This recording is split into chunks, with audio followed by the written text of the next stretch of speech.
Boa noite. Boa noite.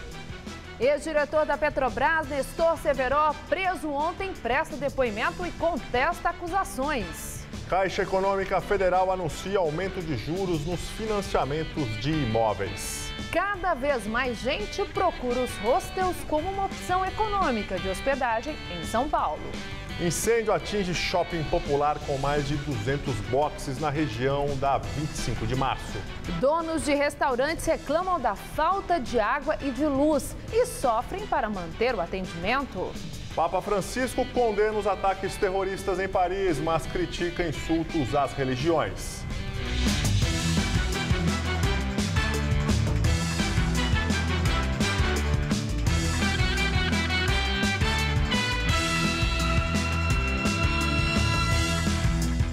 Incêndio em um prédio comercial de 4 andares na região da 25 de março dura mais de 8 horas e compromete a estrutura da construção. Pelo menos 8 casas vizinhas ao local tiveram que ser esvaziadas por causa do risco de desabamento. Nossa equipe acompanhou o trabalho dos bombeiros.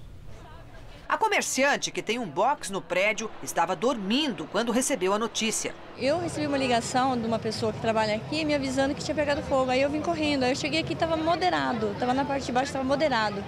Aí daqui a pouco aumentou. O incêndio começou por volta das 3h30 da manhã no subsolo do prédio de 4 andares, onde funciona um shopping popular. Fica no fim da rua, na parte menos movimentada da 25 de março.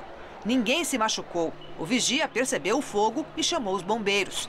Cerca de 50 homens foram acionados. Já faz quase 7 horas que os bombeiros tentam apagar as chamas, o que ainda não foi possível. Neste momento, o fogo está confinado no subsolo. E o grande desafio das equipes é evitar que o incêndio tome o restante do prédio. Difícil foi enfrentar a alta temperatura, em torno de 500 graus, e a enorme quantidade de fumaça. As lojas com portas de aço, a fumaça muito espessa e tóxica. Nós não conseguimos enxergar assim em centímetros da frente. No subsolo e no térreo havia mais de 200 boxes de bolsas, mochilas, brinquedos de plástico, de pelúcia, mercadorias que pegam fogo facilmente. A maior parte das lojas pertence a peruanos e chineses. E tem também brasileiro, que tem bastante loja, então é triste porque praticamente diz que no subterrâneo não ficou nada. Tinha muita fiação por lá? Tinha, mas assim, lá não era qualquer pessoa que mexia, entendeu? Aí tinha o pessoal encarregado, o pessoal do shopping que se encarregava de fazer os trabalhos lá, manutenção. Por causa da fumaça, moradores vizinhos tiveram de sair de casa. 6 sobrados foram desocupados por medida de segurança. Eu tinha que sair para ir lá aquela fumaça, né? E era muita fumaça? Ah, bastante. Eu voltei assim umas 2 horas depois com um policial que me acompanhou para me pegar minha bolsa e tinha fumaça dentro de casa. No fim da manhã, já com o incêndio controlado, os bombeiros tiveram de sair do prédio por causa de rachaduras na estrutura. E a gente não vai mais ficar próximo ao prédio não, tendo em vista que existe um risco de colapso estrutural. Quinta-feira de muito sol e muito quente em todo o estado de São Paulo. Os termômetros essa tarde chegaram à marca dos 33 graus aqui na capital. Mas no final da tarde vieram as chuvas e o Centro de Gerenciamento de Emergências, o CGE, chegou a divulgar um alerta para o risco de enchentes nas zonas norte e oeste e nas marginais. E como será que fica o tempo nesta sexta-feira? Mariana Armentano traz os detalhes da previsão para o Brasil e todo o estado de São Paulo.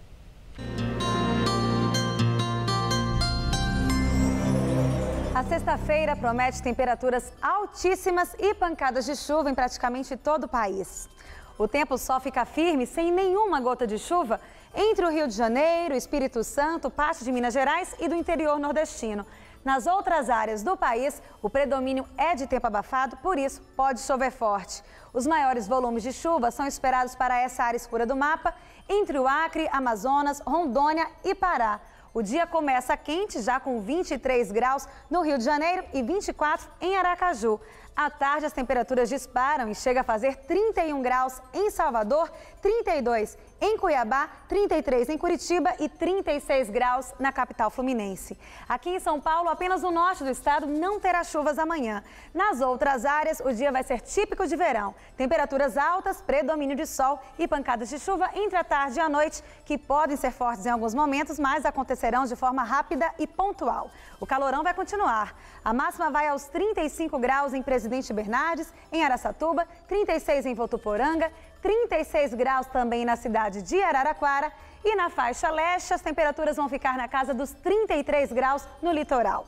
Para a Grande São Paulo, por causa do calorão, há grande chance de acontecer, como nos últimos dias, os típicos temporais de verão a partir da tarde. Nessa madrugada, mínima de 21 graus e máxima tarde na casa dos 34. E o final de semana também promete muito calor e aquelas pancadas de chuva. No sábado, máxima de 35 graus e no domingo, 34. Daqui a pouco eu volto no Jornal da Gazeta, edição das 10. Mesmo com as fortes chuvas, muitos ciclistas encaram as tempestades de verão para voltar de bicicleta do trabalho. Veja na videoreportagem de Renata Falzoni e Felipe Meirelles.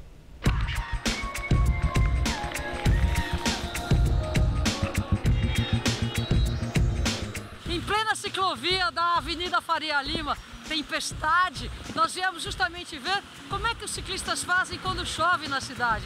A gente se molha, mas vale a pena, né? Pelo menos você não está preso num congestionamento dentro do carro. Você está curtindo, você passou calor o dia inteiro, nada melhor do que um banho, né? Que lava o corpo, lava a alma, lava a bike. E a gente vai curtindo a São Paulo assim. É só colocar um sapatinho mais apropriado para pedalar, para molhar à vontade. Vambora, né? Não tem que esquentar a cabeça. Não é de açúcar, não vai derreter com a chuva. A dica é ir com calma, você não pode ir com muita pressa, porque se você tiver pressa na bicicleta sem chuva já é ruim. Com chuva fica pior ainda. O que te leva a correr na chuva? Vontade de praticar esporte e o hábito de correr no mesmo horário. O que te leva a enfrentar esse tipo de adversidade? Já tinha ido de bike, agora eu tinha que voltar, não tinha jeito.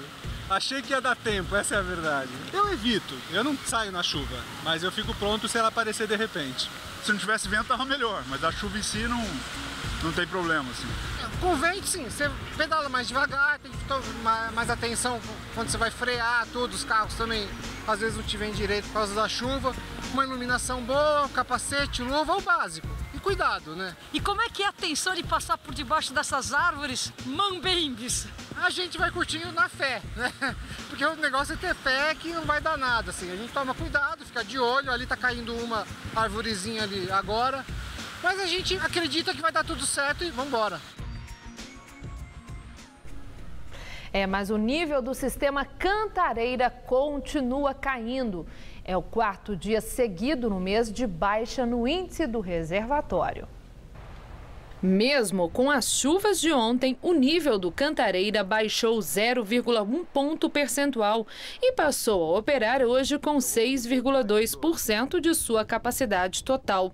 No Alto Tietê, a queda foi de 0,2 ponto percentual e o sistema passou de 11,1% para 10,9% nesta quinta-feira. Já o Guarapiranga, apesar de não ter registrado chuvas, manteve-se estável e está operando com 40% da sua capacidade total desde ontem. E a falta de água tem causado transtorno também no comércio. Donos de restaurantes da Vila Madalena reclamam de cortes no fornecimento e sofrem para se manter abertos. Este restaurante está se preparando para o pior. O proprietário dobrou a capacidade de armazenamento de água com a instalação de uma nova caixa d'água e reduziu o consumo com máquinas de lavar louça e novas torneiras econômicas nos banheiros. Até copos plásticos já foram comprados em caso de emergência. Essa semana mesmo já faltou. Os bares vizinhos fecharam as portas terça-feira. Trabalharam no almoço, mas à noite eles não teve mais reserva de água e não tem outra saída. Não, é um lugar que não dá para trabalhar sem água. O medo que ronda os comerciantes da região da Vila Madalena tem fundamento. Em algumas ruas tem faltado água todos os dias por várias horas seguidas. Nós estamos em um restaurante na rua Rodésia, são 5 horas da tarde e nas torneiras não tem uma gota de água. E tem sido assim todos os dias desde o ano passado. A água agora só vai voltar amanhã de manhã. Os funcionários tiveram que se adaptar a uma nova rotina. De manhã armazenam água em galões e à tarde só lavam o necessário. É complicado, porque por mais que a nossa proposta seja de um fast food, de comida de rua, e a gente trabalha muito com descartável, a gente ainda tem a nossa louça que a gente usa no preparo das execuções para lavar. Então complica toda a minha rotina. Por ficar na parte de baixo de um sobrado, o local não tem espaço para a caixa de água. À tarde, os banheiros ficam fechados. A gente já tentou ligar para a Sabesp várias vezes. Quando a gente consegue falar com uma pessoa, com um ser humano, né, do outro lado da linha, eles falam que o problema é da rede ou é do bairro e nunca é da Sabesp, nunca é deles. Ontem, pela primeira vez, o governador Geraldo Alckmin admitiu que há racionamento na cidade e que as restrições atingem vários bairros. No mesmo dia, o Tribunal de Justiça derrubou a liminar que impedia a cobrança da tarifa de contingência, uma multa que a Sabesp quer aplicar para quem aumentar o consumo de água. A Associação de Consumidores Proteste, que entrou com a ação contestando a multa, vai recorrer da decisão. E a Sabesp diz que imóveis em lugares mais altos podem sofrer com a intermitência no abastecimento por causa da gestão da pressão da água necessária para reduzir vazamentos e desperdício. E hoje o governador Geraldo Alckmin disse que foi mal interpretado. Ele disse que o governo estadual tem tomado medidas para garantir o fornecimento de água sem fechar o registro para a população. Segundo ele, a sobretaxa que foi aprovada visa exatamente evitar o racionamento. Questionado por jornalistas, o governador não respondeu se há possibilidade de ser adotado o rodízio de água. Pois é, além da falta de água, a falta de luz ainda atinge milhares de pessoas na região metropolitana de São Paulo. Na região da Vila Madalena, um restaurante resolveu protestar de uma forma diferente contra a situação. A repórter Fernanda Azevedo tem mais informações. Fernanda. É isso mesmo, Estela. Nós estamos aqui na rua Isabel de Castela, na Vila Beatriz, região da Vila Madalena.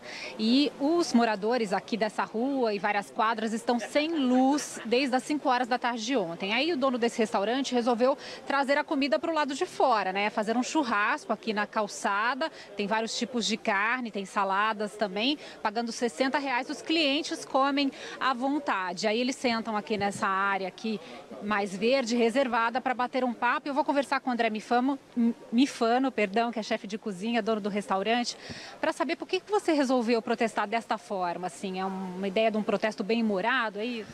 Eu acho que, na verdade, esse é o melhor jeito de fazer. É óbvio que as mídias sociais são legais, é óbvio que faz sentido até se sair na rua, mas eu acho que pra gente, a gente faz comida. O melhor jeito da gente se comunicar com a sociedade e com o mundo é fazendo comida. Então, dessa forma, além da gente não jogar toda a comida que a gente ia jogar fora, porque eu acho que talvez esse seja o maior problema, a gente não tem água para irrigar as lavouras, para colher o legume e eu vou jogar legume fora. Então, eu acho que a gente fecha um ciclo, a gente consegue se comunicar com o mundo e dizer, olha, a gente não está feliz com essa situação, está difícil trabalhar, a gente está perdendo dinheiro, os nossos funcionários não estão conseguindo trabalhar e, ao mesmo tempo, a gente está alimentando a nossa rua que não tem luz dentro de casa para poder fazer comida. Vocês tentaram contato com a AES Eletropaulo para saber quando que a luz vai voltar? Desde ontem, às 5 horas, quando acabou, a gente tem ligado mais ou menos de 1 em 1 hora e sempre a gravação diz que é mais 1 hora, mais 1 hora. O último contato a gente conseguiu falar com uma pessoa que disse, agora a gente já não tem mais previsão, pode voltar a qualquer hora. É demais, né? Pois é, e olha, parece que o churrasco aqui fez bastante sucesso, tem bastante gente aqui na rua. E não é só aqui na Vila Madalena que tem problema de falta de luz. Os moradores de outras regiões também protestaram. Hoje de manhã, na Avenida Pompeia, a população fechou a avenida por 2 horas pedindo providências aí para o retorno da eletricidade. E no Butantã, um protesto até curioso, viu? Os moradores cercaram uma equipe da Eletropaulo, impediram que essa equipe deixasse o local enquanto eles não resolvessem o problema da falta de energia. Isso aconteceu na rua Daniela Crispi, lá no Butantã. Os moradores estavam sem luz há 3 dias. Bom, por aqui o churrasco continua, mas nada de eletricidade. Outros comércios aqui da rua que a gente conversou com proprietários estão fechados, tem lojas, lavanderias. O prejuízo está grande para todo mundo. Voltamos ao estúdio. Obrigado, Fernanda. Ex-diretor da Petrobras, Nestor Cerveró, presta depoimento na sede da Polícia Federal em Curitiba. Ele nega ter feito operações financeiras ilegais. Cerveró foi questionado sobre movimentações financeiras comunicadas pelo COAF, Conselho de Controle de Atividades Financeiras. Durante 3 horas de depoimento, o ex-diretor disse que tentou fazer resgate de uma previdência privada de R$400 mil porque estava com dificuldades financeiras. Sobre a transferência de 3 apartamentos para familiares, Cerveró afirmou que as movimentações foram legais, que os imóveis são fruto de seu trabalho e foram declarados no imposto de renda pelo valor que consta na matrícula.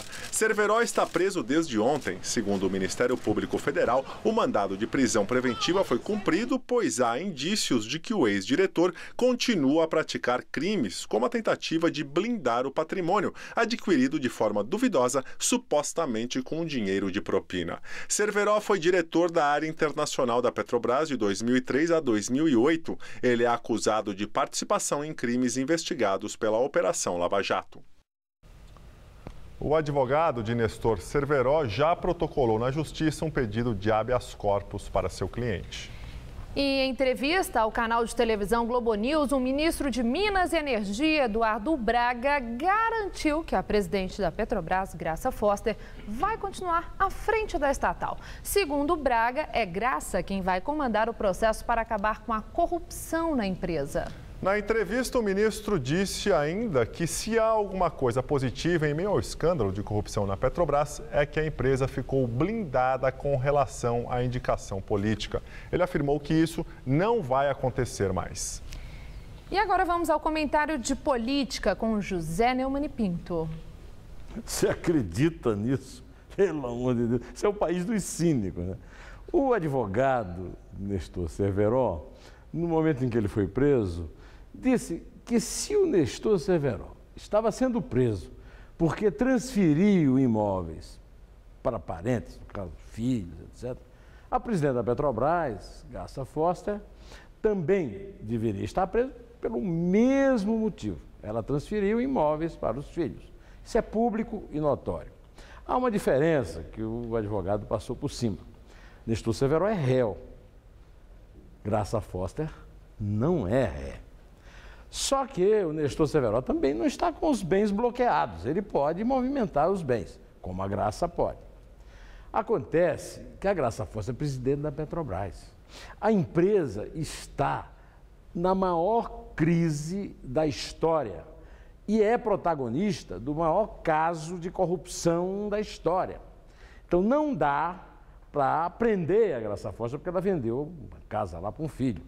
Mas também não dá para manter insistente e teimosamente Graça Foster, a graciosa de Dilma, na presidência da Petrobras.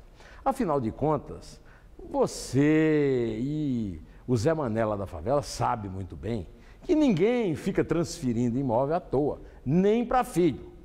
Se ela transferiu o imóvel para filho, só tinha um objetivo. Era evitar que a família perdesse patrimônio caso ela viesse a ser condenada e tivesse os bens bloqueados. E é por isso que a Polícia Federal realmente está prendendo o Cerveró. A prisão do Cerveró é meio... não tem uma justificativa assim muito sólida.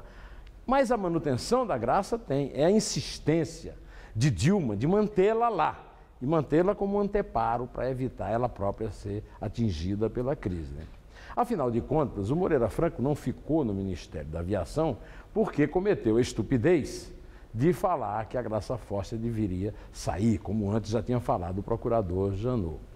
Agora, o controlador-geral da União Novo já disse que não tem nada contra a Graça Foster. E você acabou de ver o cínico do ministro de Minas e Energia fazendo o mesmo papel que, evidentemente, a presidente mandou ele fazer. Então, vamos só esperar no que é que vai dar isso, porque, afinal de contas, o Nestor Cerveró é mais um que não é do PT que vai para a cadeia. O pessoal do PT, né, a própria Graça Foster, né, o Duque, está todo mundo esperando aí novidades. Você também, você quer saber de novidades, espere por mim que terça-feira eu estou de volta. Em pé. Economia prévia do PIB tem alta em novembro, mas registra queda na parcial do ano passado. O IBC-BR, Índice de Atividade Econômica do Banco Central, avançou 0,04% em novembro, na comparação com outubro. De acordo com o Banco Central, na parcial do ano, de janeiro a novembro de 2014, a prévia do PIB registrou recuo de 0,22%. Emprego na indústria brasileira registra queda de 0,4% em relação a novembro em relação a outubro. Segundo o IBGE, novembro foi o 8º mês seguido de retração. Na comparação com o mesmo período de 2013, o emprego industrial mostrou queda de 4,7%. Este foi o 38º resultado negativo seguido nesse tipo de comparação e também o mais intenso desde outubro de 2009. Caixa Econômica Federal anuncia que vai subir as taxas de juros para financiamentos imobiliários.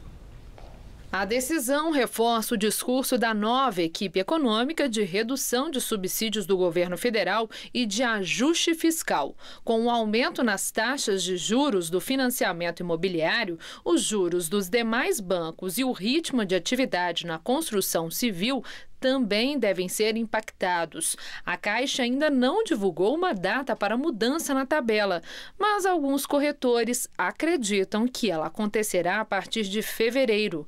O banco ainda faz estudos para avaliar o impacto do juro maior em sua estratégia comercial, mas já avisou que não cogita mexer nos juros dos empréstimos para habitação popular, como no caso do Minha Casa Minha Vida, nem nos financiamentos feitos com cartas de crédito do FGTS. E agora há pouco, a Caixa Econômica divulgou que a alta valerá para os financiamentos tomados a partir do dia 19 deste mês, segunda-feira. De acordo com o banco, a mudança só vai afetar quem tem renda acima de R$ 5.400. As hospedagens em hostels ou albergues já viraram mania no mundo todo. Em São Paulo, cerca de 20 mil pessoas se hospedam nesses locais todos os anos. Para quem viaja muito a trabalho e não quer alugar um imóvel, virou uma opção de moradia econômica. Há 2 anos, o carioca Júlio praticamente vive na ponte aérea Rio-São Paulo por causa do trabalho. Desta vez, ele está há uma semana na capital paulista e ainda não tem previsão para ir embora. O carioca costumava se hospedar em hotéis e pousadas até conhecer os hostels ou albergues. Você conversa com pessoas do mundo todo, troca cultura, e isso em hotel nunca fiz. O único momento que você conversa com as pessoas é no café da manhã. Uma pessoa que quer interagir, não tem amigos no lugar. Você vem para morar e não tem amigos.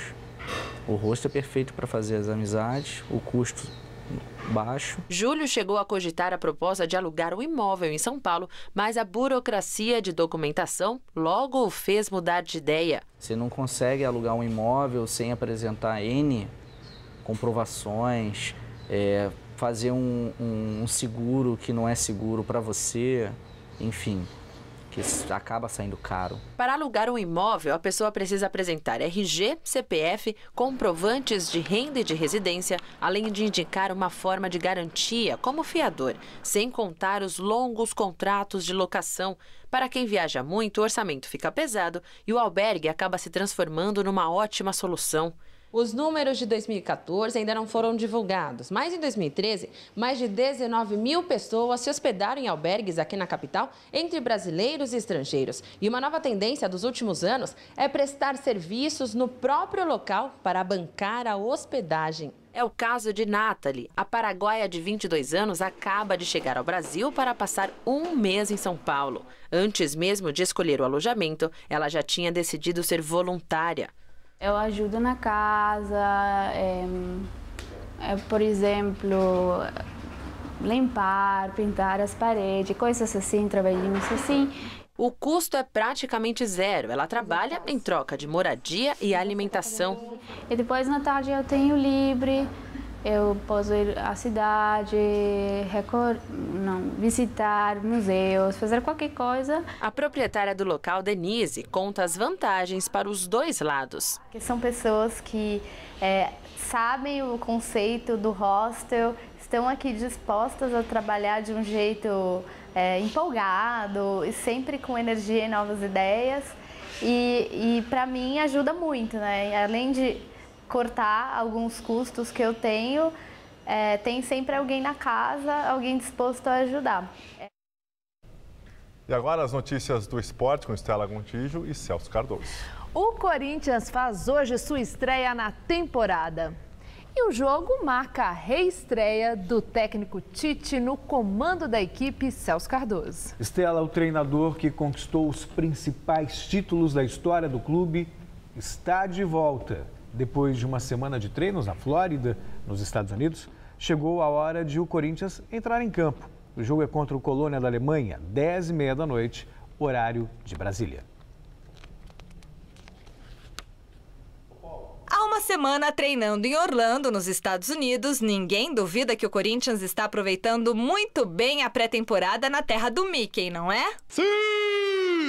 Além dos treinos sob a batuta do técnico Tite, a viagem do Timão já teve visita de Paolo Guerreiro à Disney e ontem foi a vez dos jogadores dos 4 times que vão disputar a Florida Cup participarem do desafio do intervalo no jogo de basquete entre Orlando Magic e Houston Rockets. Tanto o Fluminense quanto o Corinthians acreditaram que os goleiros seriam os melhores cestinhas e selecionaram Diego Cavalieri e Cássio para tentar acertar a cesta de 3 pontos. No entanto, quem colocou a bola no alvo foi o torcedor corintiano Ricardo Ramos. A diversão do Timão nos Estados Unidos está grande, tanto que o gerente de futebol Edu Gaspar manifestou o desejo do clube de participar de outras edições do campeonato. Nós tínhamos um objetivo bastante claro, que era atender primeiro uma demanda técnica, né, em termos de infraestrutura, em termos de logística, em termos de ambiente, clima e etc. E até o momento encontramos todas as facilidades que nós imaginávamos, né, em termos desses exemplos que eu te citei, e estamos muito felizes. E vamos torcer para que continue assim, porque estamos desfrutando todos bastante, não só os atletas, como a comissão técnica, a diretoria, o pessoal do marketing, toda a equipe que veio para cá realmente está desfrutando desse momento. O Corinthians estreia na Florida Cup nessa noite às 10h30, horário de Brasília, contra o Colônia da Alemanha, e o técnico Tite aposta no uruguaio Lodeiro como titular. O treinador também garantiu que vai trocar todos os atletas no intervalo do jogo, a fim de testar possíveis variações e ganhar no fôlego da equipe europeia. Celso, a volta do Tite deixa uma expectativa aí muito positiva, mas também muita cobrança, né? É claro que o torcedor espera que ele repita aquilo que ele fez da outra vez, ganha a Libertadores e ganha o Mundial de Clubes da FIFA. Nada menos do que isso. Tarefa que não é das mais fáceis, mas de qualquer forma já tem essa preparação visando a Libertadores América, o primeiro jogo da temporada, depois de pouco mais de uma semana de treino, quer dizer, não dá para você esperar muita coisa. E vou além, o resultado do jogo de hoje é o que menos interessa. Vale mais para observar um novo planejamento tático do Corinthians. O Tite passou esse tempo, esse período que ele passou longe do futebol, estudando, reavaliando o futebol na Europa, inovações táticas. Então o que se espera é um Corinthians diferente. Aprendeu com a seleção brasileira o que não fazer, né? Eu acho que com a seleção brasileira não dá para aprender absolutamente nada. Então fica aí uma boa expectativa do que o Corinthians possa fazer nessa temporada, já que o que importa mesmo são os jogos contra o Once Caldas pela Libertadores América. Pois é, vamos falar agora do Palmeiras, que também estreia na temporada num amistoso internacional. O jogo está programado para sábado no Allianz Parque. É contra o Shandong Luneng da China.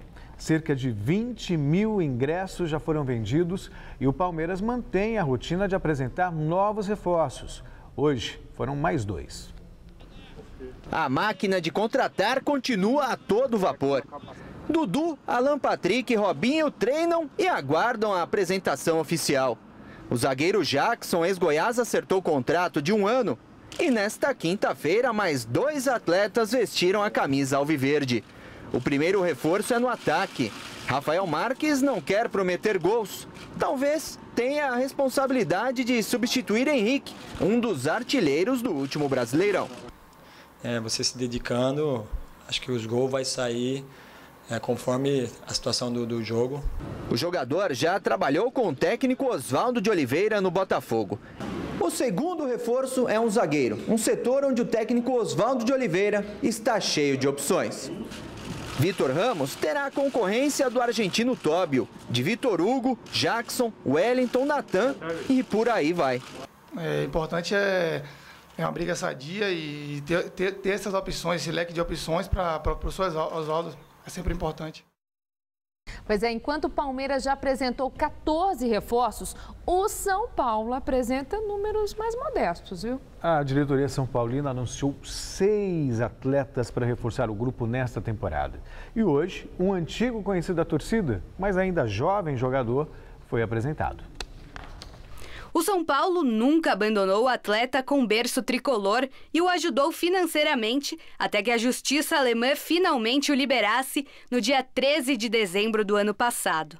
Agora, com 25 anos, ele está de volta e vai vestir a mesma camisa 33 que o revelou ao mundo do futebol. O papel do São Paulo nesse tempo foi muito importante para mim, não só para mim como para minha família, porque eles, desde o primeiro dia, eles sempre me ajudaram, sempre me apoiaram e isso foi uma perspectiva para mim também para o futuro. Diretoria e comissão técnica concordam em não estipular prazos para a volta de Breno aos gramados. É preciso paciência. Nesta quarta-feira, o zagueiro sofreu um estiramento na coxa esquerda e vai ficar no mínimo 1 mês em recuperação no Refis. Mas isso está longe de abalar o jogador. Claro, não estou feliz por ter lesionado, mas também não estou triste, porque eu sei que fiquei muito tempo parado e comecei com o time e infelizmente senti uma lesão, mas eu sei o trabalho que tem o São Paulo, o Refis, então daqui a pouco eu sei que estou em campo novamente. Até agora, o São Paulo já conta com 6 reforços para 2015. O último foi revelado ontem pelo site oficial do clube. Depois de ver Dudu assinar com o Palmeiras, o São Paulo não perdeu tempo e anunciou a contratação do atacante Jonathan Cafu.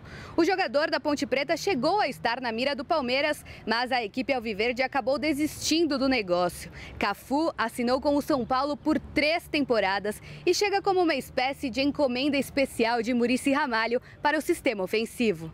O atacante de 23 anos foi destaque da Ponte Preta na campanha de acesso à Série A em 2014. E no São Paulo deve atuar pelas beiradas e se torna peça fundamental com a possível saída de Oswaldo ao mundo do futebol árabe. Celso, Breno volta para o São Paulo, um bom reforço? Então, é difícil você avaliar, porque o que a gente conhece do Breno é quando ele foi revelado com 17 anos e foi jogar no Bayern de Munique. Quer dizer, era um jogador realmente um futuro promissor. Depois aconteceu o episódio do incêndio, a prisão na Alemanha. É uma oportunidade que o São Paulo dá ao atleta de recomeçar. Eu acho até muito nobre isso do São Paulo, porque o São Paulo poderia simplesmente virar as costas, mas é um jogador que foi revelado no clube. Muito cedo foi jogar na Alemanha, não se adaptou e aconteceu todo esse problema. Pois é. Então é uma nova chance que é dada para ele. Eu vejo até com bons olhos isso agora. Se vai dar certo, só o futuro vai dizer. Vamos aguardar. O futebol é negócio da vez nos Estados Unidos e tem atraído muitas estrelas do cenário internacional, como o brasileiro Kaká e o inglês Frank Lampard. Mas o destaque fica para a possível volta do fenômeno Ronaldo aos gramados. Vai voltar, Celso? Pois é, falamos sobre isso aqui ontem, inclusive no Jornal da Gazeta, e a possibilidade dele jogar novamente tem sido destacado no mundo do futebol. Na Europa, o técnico José Mourinho foi o principal homenageado na festa de 100 anos da Federação Portuguesa de Futebol. Aconteceu ontem em um cassino em Estoril, Portugal, uma festa celebrando os 100 anos da Federação Portuguesa de Futebol. Estiveram presentes nomes como Josef Blatter, presidente da FIFA, e Michel Platini, presidente da UEFA. E o grande homenageado foi o técnico José Mourinho, eleito o treinador do século de Portugal. Ontem também foi dia do troféu da Copa América desembarcar em Santiago, no Chile, dando início à reta final dos preparativos para a competição, que começa no dia 11 de julho. O evento contou com a presença do ex-atacante Marcelo Salas e também da ministra do Esporte do Chile, Natálio Rifo. A Copa América desse ano será realizada em 9 estádios em 8 cidades chilenas. Os anfitriões estão no Grupo A, o chamado da morte, ao lado de México, Equador e Bolívia. A Argentina encabeça o Grupo B, com Uruguai, Paraguai e Jamaica, enquanto que o Brasil está no Grupo C, com Colômbia, Peru e Venezuela. Os 2 melhores de cada grupo, além dos 2 melhores terceiros, avançam às quartas de final do torneio, que tem a final marcada para o dia 4 de julho. Ronaldo Fenômeno pode voltar aos gramados em breve. Isso mesmo que você ouviu. O brasileiro de 38 anos de idade se tornou recentemente dono do Fort Lauderdale Strikers, time que joga a segunda divisão do futebol americano. Durante a coletiva de imprensa, ao ser perguntado se voltaria a ser jogador, Ronaldo deu a entender que emagreceria facilmente. É fácil entrar em forma se você treinar. Vou começar outro desafio e estou certo que vou ajudar a Liga, o time e o futebol na América.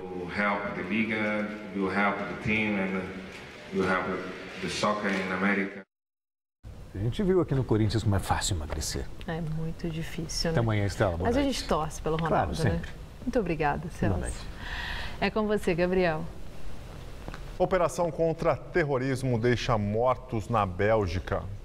De acordo com a imprensa local, 2 jihadistas teriam morrido e um terceiro estaria gravemente ferido. A ação foi realizada pela polícia contra um suposto grupo terrorista em Verviers, no leste do país, onde foram ouvidas explosões e disparos perto de uma estação de trem. Há informações ainda não oficiais de que terroristas planejavam um ataque e que a ação da polícia evitou uma tragédia como a de Paris. Mais de uma semana depois dos atentados em Paris, 5 das 12 vítimas do massacre na Charlie Hebdo são enterradas. A cerimônia fúnebre do cartunista Tignou aconteceu em Montreuil, perto da capital francesa. Ele foi enterrado em Paris, assim como o cartunista Georges Wolinski. Foram enterrados hoje também a psiquiatra Elsa Rayat, o economista Bernard Marie e o policial Franck Brisolaro. Em meio à islamofobia que cresce na Europa, o presidente François Hollande visitou o Instituto Árabe de Paris. Hollande declarou que os muçulmanos têm os mesmos direitos e deveres de todos os cidadãos e devem ser protegidos. No parlamento alemão, a chanceler Angela Merkel assegurou que os judeus e os muçulmanos da Alemanha serão protegidos pelas autoridades. Merkel destacou que se não houver segurança na França, não haverá segurança na Alemanha. O secretário de Estado americano está em Paris, onde, segundo ele, vai expressar o afeto dos Estados Unidos em relação a seu aliado. A ausência de um representante americano de peso na marcha, que reuniu mais de 4 milhões de pessoas em toda a França no domingo, foi interpretada como uma gafe de Washington. Papa Francisco condena os ataques terroristas em Paris, mas critica insultos às religiões. A bordo do avião a caminho das Filipinas, o Papa defendeu a liberdade religiosa e a liberdade de expressão como direitos humanos fundamentais. Mas disse que a liberdade de expressão tem limites e que não se pode insultar uma religião ou zombar da fé e nem matar em nome de Deus. A liberdade religiosa é a liberdade de expressão. Francisco chegou hoje às Filipinas na segunda etapa da viagem à Ásia. Cerca de 80% dos 100 milhões de filipinos são católicos, o que representa metade do total da Ásia. O país montou um esquema de segurança com 50 mil soldados na capital Manila e na província de Leyte, que o Papa vai visitar no fim de semana. E agora vamos ao comentário de política internacional com João Batista Natália. Eu vou falar hoje dos travestis e dos transexuais. Imaginem que acaba de entrar em vigor na Rússia uma lei que proíbe a comunidade de guiar automóveis. O argumento dos legisladores é muito tosco, é uma grande bobagem científica. Eles dizem que os travestis sofrem de doenças mentais e que por isso não podem tirar a carteira de motorista. A Rússia é um país que inferniza a vida da comunidade gay. Vira e mexe, alguma lei homofóbica acaba pisando nos direitos desses cidadãos. Mas eu sugiro que a gente compreenda o episódio com um pouco de história. Há mais de 40 anos, a Organização Mundial da Saúde deixou de considerar a homossexualidade como uma doença. Nos Estados Unidos, em 1971, foi lançado um livro do psicólogo Kenneth Smith que fez muito sucesso, porque foi o primeiro a argumentar que os gays e as lésbicas eram pessoas normais. Se a gente recuar mais algumas décadas, não era bem essa a ideia autoritária das pessoas. Na Alemanha nazista, 10 mil cidadãos foram mortos porque eram homossexuais e outros 10 mil foram deportados. Na Inglaterra, só em 1861 foi abolida uma lei que permitia enforcar os gays e as lésbicas. O quadro mundial não é hoje nem um pouco brilhante. 7 países ainda aplicam a pena de morte para punir os homossexuais. Todos eles são muçulmanos. Em outros 25 países, a homossexualidade é crime e o réu pode ser condenado à prisão. Aqui no Brasil, aquilo que chamavam de visitação da Inquisição era um tribunal itinerante. Reprimia homossexuais na Bahia já no século XVII. Nossa sociedade ainda não deixou de lado seus preconceitos. O Congresso acaba de arquivar um projeto que puniria a homofobia. Mas, por decisão do Supremo, gays e lésbicas podem casar de papel passado e têm os mesmos direitos dos casais heterossexuais. Em outras palavras, não estamos tão mal na foto. É assim que o mundo gira. Boa noite. A seguir, a Anistia Internacional divulga imagens de destruição na Nigéria. E a retomada das relações entre Estados Unidos e Cuba. Governo americano relaxa restrições comerciais de remessa de dinheiro e de viagem ao país, comandado por Raul Castro. Agora a entrevista do dia com Maria Lídia Flandoli. Centrais sindicais se reúnem e decidem ir para as ruas contra medidas provisórias que atingem direitos trabalhistas e previdenciários. E o nosso entrevistado é Miguel Torres, presidente da Força Sindical. Obrigada, Miguel, por estar conosco. Bom, eu vi uma frase sua. A vaca não só tosse, como já tem pneumonia. E os protestos nas ruas serão o remédio dos trabalhadores contra as medidas do governo. Isso é uma ameaça à presidente Dilma, depois dela ter falado em campanha que direitos dos trabalhadores não seriam mexidos nem que a vaca tussa? Em primeiro lugar, boa noite, obrigado pelo convite, Maria Lídia. As centrais sindicais estão se mobilizando e foram pegas de calça curta, porque nós temos esperança de ter uma mudança de procedimentos da Presidência da República nesse novo mandato. E não se concretizou as nossas esperanças e veio essa facada nas costas dos trabalhadores na virada do ano. Então, nós temos o único remédio que nós temos para essas medidas é para a rua protestar, porque pode acontecer outras coisas, né? Eu acho que essas medidas elas estão sinalizando que o governo pode tomar outras medidas, tirando mais direitos dos trabalhadores. Bom, então eu estou entendendo que as centrais sindicais, as representações trabalhistas não foram consultadas e nem avisadas antes sobre aquelas medidas que já foram anunciadas em relação à pensão por morte, seguro-desemprego, etc. É isso? É isso mesmo. Bom, agora a situação da economia do país. Não há quem diga que não tenha que haver um ajuste para colocar a economia nos trilhos, que a situação é muito desalentadora, é muito difícil e que nós já estamos vendo as demissões que estão acontecendo, a corda arrebentando do lado do trabalhador, o desemprego já está aí. A minha indagação: os trabalhadores aceitariam, estão abertos para, de alguma forma, cortar na própria carne? Os trabalhadores estão abertos ao diálogo, né? Nós sabemos que tem coisas a fazer, nós temos parcelas que nós podemos estar ajudando, colaborando, mas tem muita coisa que o governo pode fazer e deve fazer antes de penalizar, especialmente os trabalhadores. Por exemplo? Desonerou 26 bilhões de reais das montadoras nos últimos 4 anos. As montadoras remeteram no último ano mais de 3,3 bilhões de dólares às suas matrizes. Isso foi tirado dos impostos, que é do trabalhador, que é da população.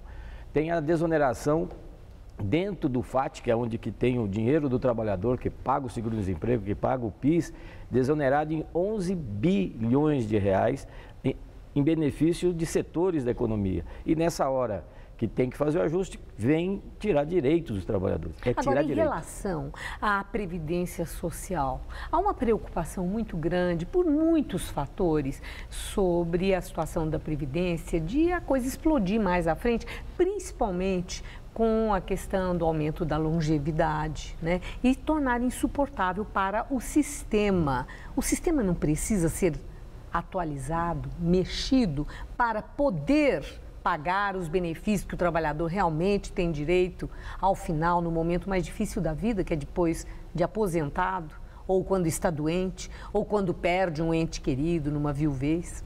Com certeza, essas medidas elas vão afetar muito pouco essa questão da Previdência, né? Nós estamos falando de uma economia de 18 bilhões que afeta dentro do FAT, dentro dos abonos do PIS. Na Previdência, nós achamos que tem que fazer algumas coisas para melhorar, não só o uso do dinheiro que a Previdência tem, né? Passa-se ministros, entra e sai ministro e continuam os mesmos problemas. O loteamento político dos ministérios ajuda nisso, né? Toda essa troca toda hora de ministro vai prejudicando as negociações que haviam sido feitas dentro, inclusive, da Previdência Social. Bom, vocês se reuniram, as principais centrais sindicais, na última terça-feira e tomaram várias decisões.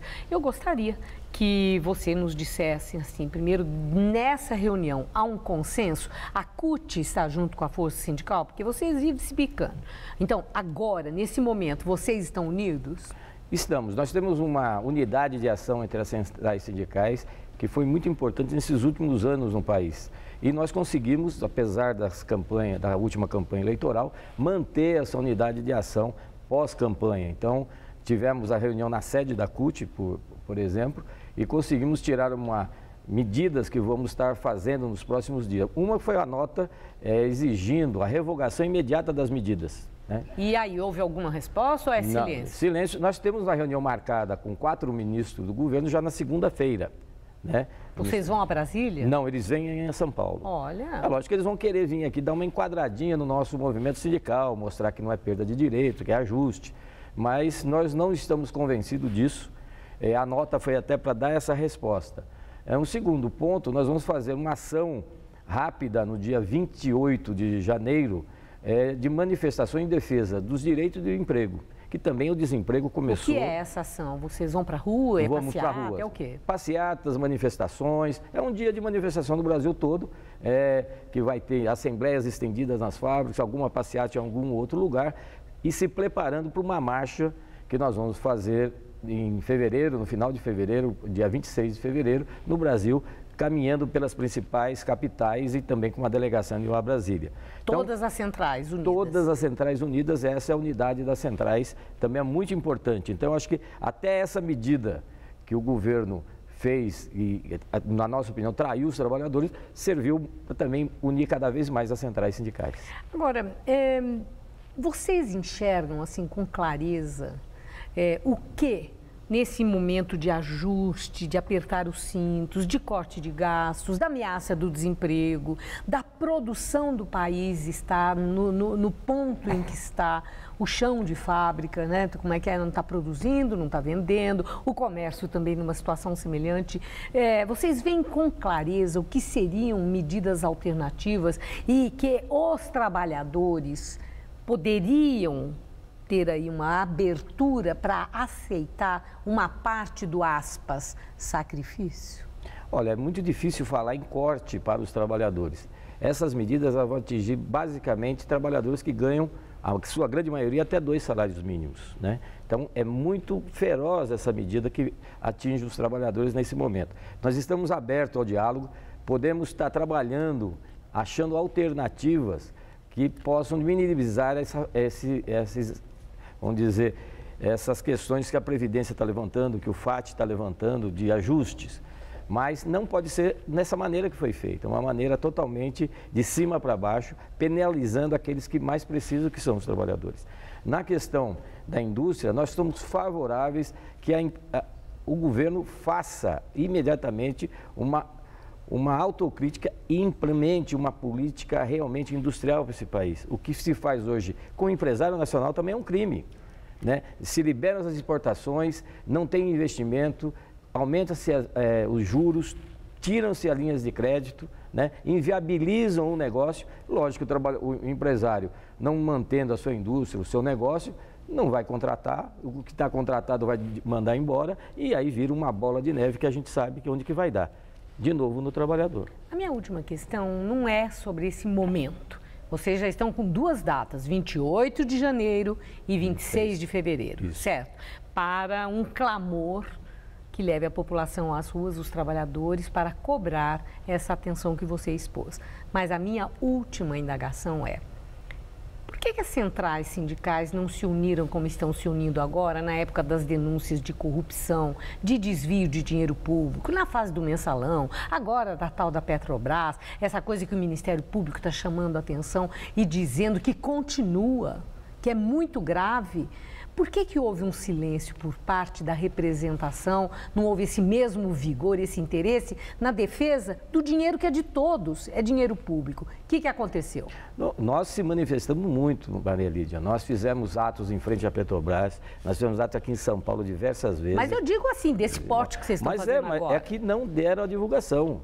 Nós fizemos, sim. Talvez uma central pouco menos. A força. Não, nós juntamos mais centrais. Juntamos. A CUT também fez no Rio de Janeiro atos na Petrobras. Fez. Nós fizemos sozinhos, fomos também no Rio. Mas eu acho que você tem razão do ponto de vista da mobilização, né? Não pegou uma mobilização, mas as centrais, na minha opinião, tentaram fazer alguma coisa assim. E somos totalmente contra. Nós queremos apuração, tem que apurar, porque é um absurdo, é o maior escândalo de corrupção do mundo, né, do Brasil. Tem que se apurar, sim. E a Petrobras, só para um dado, 80% dos trabalhadores da Petrobras são terceirizados. São terceirizados. E nós sabemos que o terceirizado hoje tem menos direito que os trabalhadores normais. Tem diferenciação de salário, de benefícios. Okay. Olha, eu fiz essa pergunta exatamente pela importância da representação sindical. Muito obrigada. Uma boa noite. Obrigado, Maria Lídia. Boa noite a todos. Gabriel. Estados Unidos relaxam restrições comerciais de remessa de dinheiro e de viagem a Cuba, que estavam em vigor havia meio século. As novas regras entram em vigor amanhã e representam o primeiro passo concreto dos Estados Unidos para implementar a reaproximação diplomática com Cuba. Anunciada no mês passado, o alívio nas restrições facilitará os negócios de telecomunicações, construção e serviços financeiros americanos. Companhias dos Estados Unidos poderão vender mais produtos diretamente ao setor de pequenas empresas de Cuba. Os cidadãos americanos poderão viajar a Cuba sem ter que pedir permissão antes, se a viagem for por alguma das 12 categorias aprovadas, como educação, religião ou assunto humanitário. Os americanos poderão usar cartão de crédito ou débito na ilha e levar para os Estados Unidos até $400 em lembranças, incluindo $100 em tabaco ou álcool. E também vão poder enviar mais dinheiro aos cubanos. O valor passa de $500 para $2.000 a cada 3 meses. A Anistia Internacional divulga imagens de satélite que mostram a destruição na Nigéria depois do ataque do Boko Haram. As imagens foram feitas antes e depois de um ataque nas cidades de Baga e Doron, na semana passada. Mais de 3.700 casas e comércios foram destruídos. Os pontos vermelhos mostram prédios e árvores em áreas povoadas, antes dos ataques.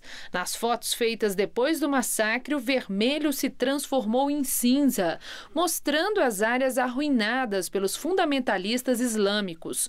O número de vítimas é incerto. O governo fala em menos de 150. Os moradores relatam quase 2.000 mortos. E o Jornal da Gazeta fica por aqui. A edição de hoje pode ser vista daqui a pouco no site tvgazeta.com.br/Jornal da Gazeta.